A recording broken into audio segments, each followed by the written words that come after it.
At Chican, we tell women's stories. We profile women from all over the world on their journeys, how they got to where they are today.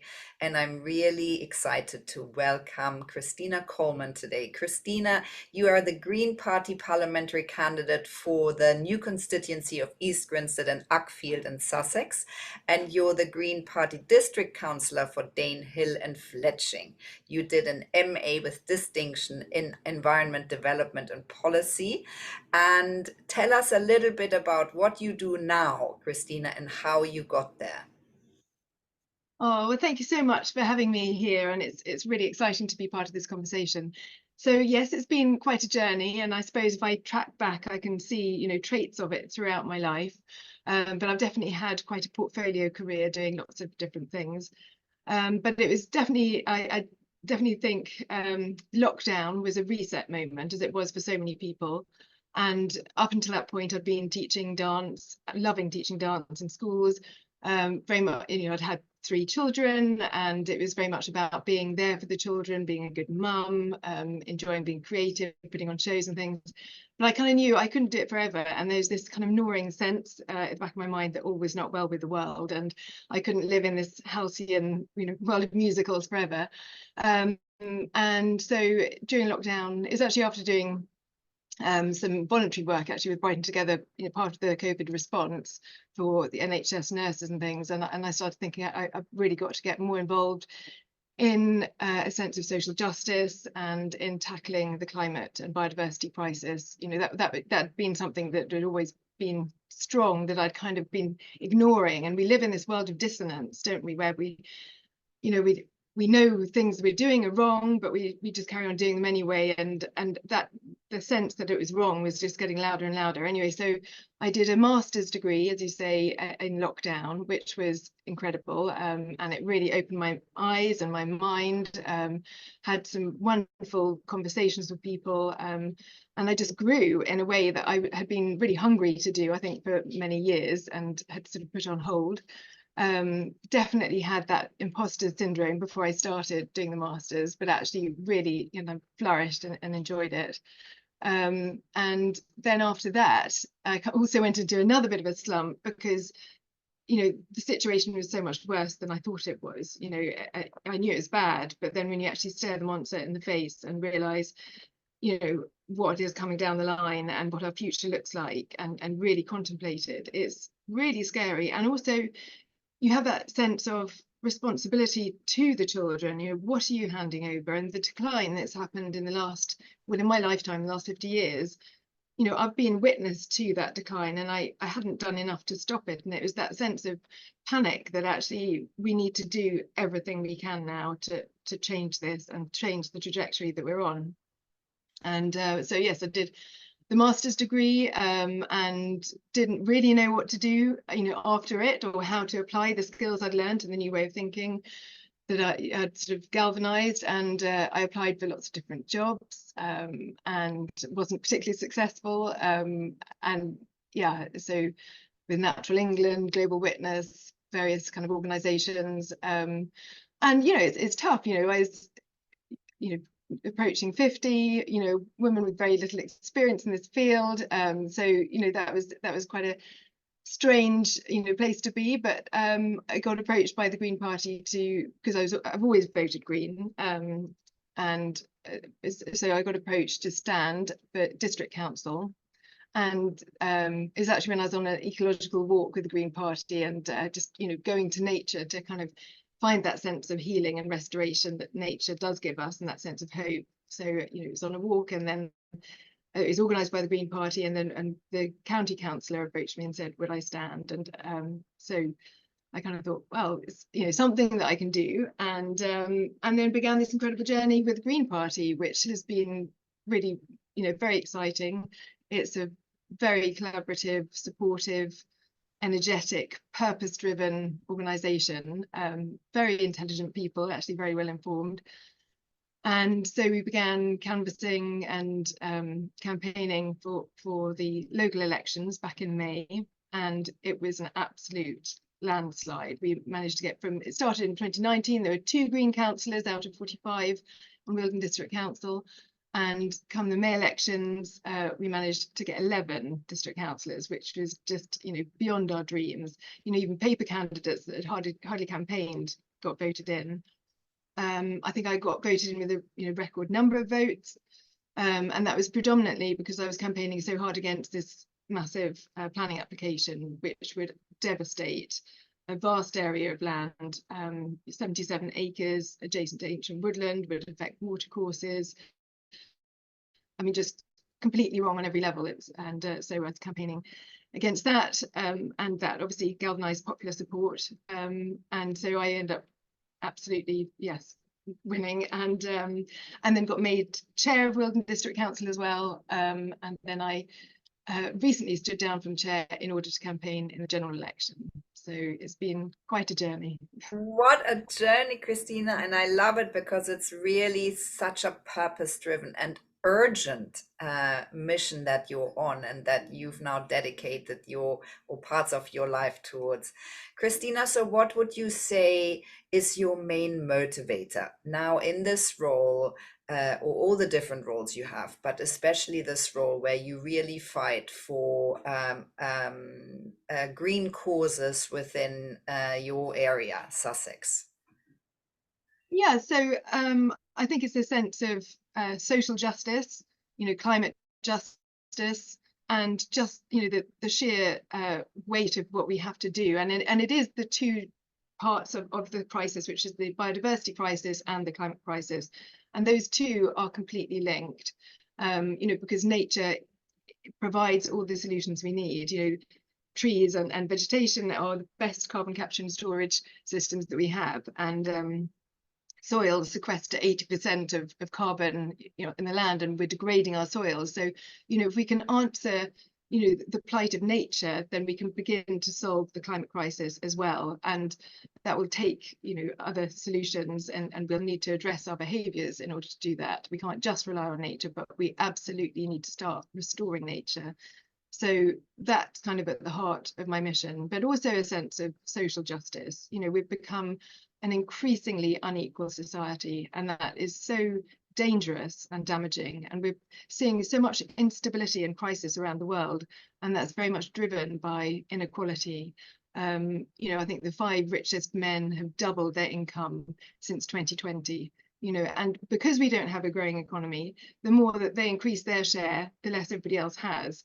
And that is also related because we know that the richer you are, the more polluting you are as well. So, if you're having sort of private flights and using super yachts and all the rest of it, just 10 minutes of that lifestyle is greater than the entire lifespan of the average African. So there's that inequality in terms of who is doing the damage, as well as who is being the victim of that damage. The farmers all around the world that are struggling, the floods and the disasters that we're seeing, the victims are very often the poorest, and the perpetrators often the richest. So it's that imbalance. So it's a sense of social justice, creating a just transition, as well as helping nature to restore, what we need, everything that we need to. And actually the UK is one of the most nature depleted places in the world. It's in the bottom 10%. And we're losing species at the rate of 150 a day, which is just absolutely terrifying. So we need to stop that and arrest that as well. So it's those two twin elements, but I guess I'm driven by hope and fear. I'm somewhere between the two, and that I try to stay more in the realm of hope than fear, but there's definitely an element of fear too. I mean, the fear brings the sense of urgency, doesn't it? And Christina, I'm wondering, how does that translate now? So what are the things that you're fighting for now for Sussex? How does that translate to your day-to-day life? Mm-hmm. So as a district councillor, I would say that I'm very involved still in what we call the local plan. So it's formulating a plan which will see what happens in Wealden for the next 20 years. And there are some major developments that are potentially going to go into that, which would be horrendous. So unfortunately, the planning system that we currently have is very much dictated by central government, and the UK is one of the most centrally controlled countries in the world, which means that they dictate what we can do as a district via things like the NPPF, the National Planning Policy Framework, and other bits of legislation, which means that we have to build a certain amount of houses and provide a certain amount of employment land. And in my mind, that it's way too much, because it's not, it's a framework that's made in the past when we weren't understanding the importance of nature and understanding the water stress in the region. We had a load of droughts last summer, and we are in one of the most severely water stressed regions in the country. The amount of sewage that's going into rivers as well, which is absolutely unsustainable. I think there's only 10% of waterways are in vaguely acceptable ecological health now, which is just appalling. But certainly the southeast is very bad, and a lot of that's going to the coast as well. So trying to minimize developments, particularly harmful developments that will exacerbate all those problems, is kind of what I'm spending a lot of my time doing. But on the other side, I'm also campaigning a lot as well to run in the general election. That's very exciting, Christina. So what are you campaigning for that January election? So well, I'm obviously campaigning to be MP, and my ticket is very much against overdevelopment. And so, for example, the Conservatives say we should be building 300,000 houses a year. As I was saying, it's translated through this NPPF. The Labour says that they want to build 1.5 million houses every year, which creates the same as 300,000 houses a year. And that they are going to take the bulldozer to planning regulations, which will make it easier. They're backing the builders and not the blockers, is what they're saying.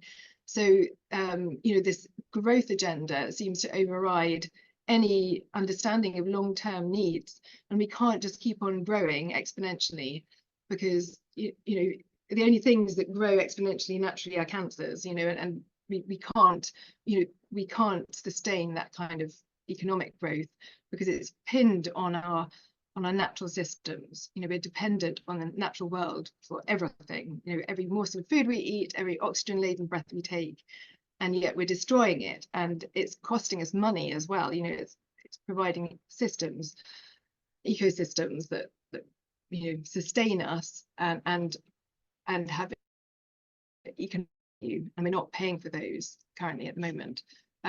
So I'm campaigning to understand that and understand the externalities that aren't being paid for.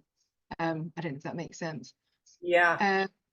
So yes, against overdevelopment, and Lib Dems, for example, they are suggesting that we should build 380,000 houses a year, whereas the Greens are more understand. Yes, we have an absolute crisis in social housing, but we don't need to carry on building more and more and more 4- and 5-bedroom houses.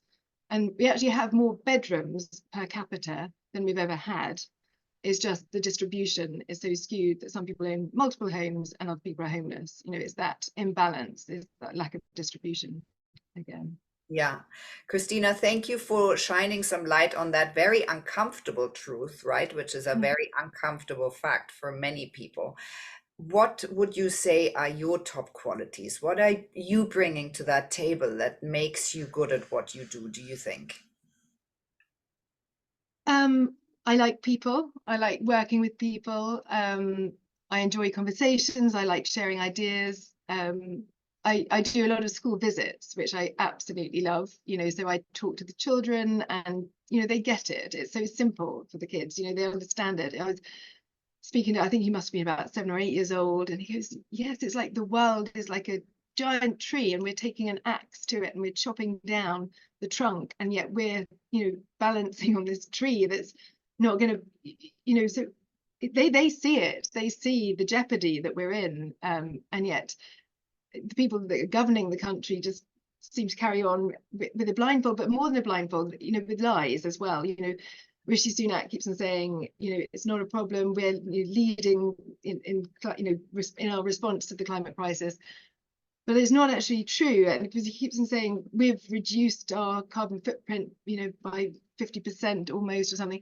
But our carbon footprint is so high initially, and that reduction is initial capita emission is really high, you can reduce it quite effectively, but it's still way higher than somewhere like France, for example. So to say that we're leading on our response to climate change is not actually true. And so by telling those lies, it makes everybody think, oh, we're doing everything we need to do, we're fine, and that's not true. And it's things like we're not accounting for international shipping and aviation, that's just not accounted for. So the idea that we can carry on expanding our airports, for example, like Gatwick expansion, which is not currently on the table, it's because we're not actually accounting for the carbon emissions caused by aviation, and that's again another lie. So it's about really understanding what we need to do and being honest. Yeah. Yeah, I see that. I mean, there is so much window dressing going on in all of those areas, I think, with climate change, with diversity, equity, and inclusion, and all of those topics that are really important for us to discuss and shed some light on and be honest about and have proper conversations around. Christina, so what top qualities would you have for all of us who know less because it's maybe not the area that we are working in? How can we bring about systemic and behavioral change, and how can each one of us do their best in contributing to a better future, a greener future? So that's a really great question. And I think the answer is to open your eyes really and to think critically. And that's the skill, I guess, the master's brought to me to really understand what's being told to you, who's telling it to you and why they're telling it to you, who are the winners and who are the losers, and to really understand the systems that have been created and why there are vested interests, why there's lobbying going on, the fact that we're still an 80% fossil fueled economy, and who's benefiting from that. And once you start unpicking those things and understanding who's saying what and why, then you can begin to address and challenge the status quo, because we can't stick with the status quo because it's killing us. So we really need to challenge that status quo and create a better future. Christina, thank you. That's a really great tip for all of us to remember on a daily basis. Christina, so what are you most proud of to date? Oh, well, I suppose I have to say my kids. Can I say my kids? Yeah, because they always kind of came first and they're part of why I'm doing this. But no, I'm proud of I'm proud of being where I am, actually, standing up. It's definitely been a challenging thing to do. There have definitely been times where you're questioning why you're doing it. It comes with a sacrifice, that I spend an awful lot of time doing it and thinking about it, and perhaps not with the family as much as they should be, and not looking after my mum or my parents-in-law, those kind of things. But it feels like a really strong purpose. So the election was a really proud moment. Speaking in schools, is something that gives me a lot of pleasure, because whether it's sixth form colleges, talking to A-level students or the younger kids. And then I think some of the changes that I have managed to affect, within Wealden District Council, have definitely made me feel proud that, I'm glad that I was there, that I was able to influence those changes and have those conversations. That means that potentially large swathes of land are protected, and potentially the rivers can be a little bit cleaner than they would otherwise be. But it's incrementalism, isn't it? It's only small things that you can do, but that's what I wake up trying to do and go to bed thinking about at night. Yes, and I think, don't underestimate the role model that you are, because it's easier to be what you can see. So people seeing your actions and what you stand for, that I think is a really important thing not to forget. So who are your role models, Christina? Who is walking the path and inspiring you to continue? Oh, well, I have to say David Attenborough, because he is amazing. I mean, he is a legend, and he has shone a light, and without his view on the world, bringing it to so many people and making it real and making them love nature, because if you don't love nature, you don't care enough to protect it, and increasingly people are stuck on their screens and disconnected from nature, and they don't understand where their food comes from, and they don't understand even where clean air and oxygen comes from, you know, but to make those connections with nature, you know, he is brilliant. And then, of course, I have to say Caroline Lucas, because she has achieved so much. I mean, what an incredible lady. I was out canvassing with her last week. I heard her speak last Friday at Any Questions. And she's, you know, one lone voice, one MP out of 650, you know, swimming against the tide, being the only voice of reason sometimes, you know, in this incredible world of groupthink. And she's also shone a light on the lack of democratic systems within our government as well, you know. So she she proposed tabled a motion that said that all new bills should be praised in a 50-word summary, because what would happen is that the MPs would be given a new piece of legislation, and it would be clause A on section 16 of paragraph 5 or something. Nobody actually knew what they were voting for. And then the whips would come in and say they have to vote this way or they have to vote that way, and they'd just get into the line and off they go and they'd vote that way because they were told to, or they'd hide in the loos because they were too scared to vote against the government. But she kind of said, no, we need to know what we're voting for. We need clarity and a 50-word précis of it. Anyway, she didn't get it through because she's a lone voice, but it just highlights the crazy systems that our government operates in and our representatives operate in. So it's that kind of thing that she does. And there are lots of examples actually of her bravery and her vision, speaking out, and she just is so often the voice of reason. So yeah, definitely Caroline Lucas. Yeah, thank you for mentioning her. I think she's really an incredible role model. Christina, so what are your plans and dreams and goals? Of course, your next year's election to become an MP, is there anything else on that list that you're working towards? Oh, well, I mean, it would be fantastic if, I mean, the Green Party are particularly targeting 4 seats. So it'd be fantastic if they got in. So I'm trying to support Sian Berry down in Brighton, who's going to replace Caroline Lucas. And, you know, it'd be amazing if I could join them, obviously. And just to have a stronger Green voice to bring about democratic change, to be there to represent. I mean, when I'm in the communities, I hear so many voices, and whether it's children or older people saying, enough is enough. You know, we can't keep on concreting over the landscape. We can't keep putting so much sewage and chemicals into our waterways. We can't, you know, we've got to stop this, and to be the voice against that, you know, and to try and affect some change in those areas would be amazing. And also to make people understand, you know, again, like the vested interest, something like Gatwick Airport, for example, you know, it's mostly owned by a French group, Vinci, and a US consortium. So everybody keeps on talking about the economic benefits of it, but actually all of those will go to overseas shareholders anyway.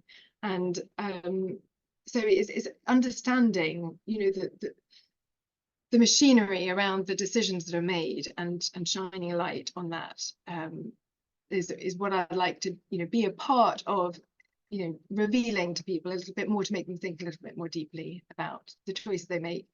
I'd also like to get more people out voting and feeling like they have an option as well, because obviously with our first past the post system, a lot of people think, what's the point in me voting, because, you know, the Conservatives will get the seat anyway. But actually, if you present a credible option that, you know, really could challenge the Conservatives, then that would be, you know, really fantastic as well, and maybe start changing that first past the post system would be a real dream. Yeah.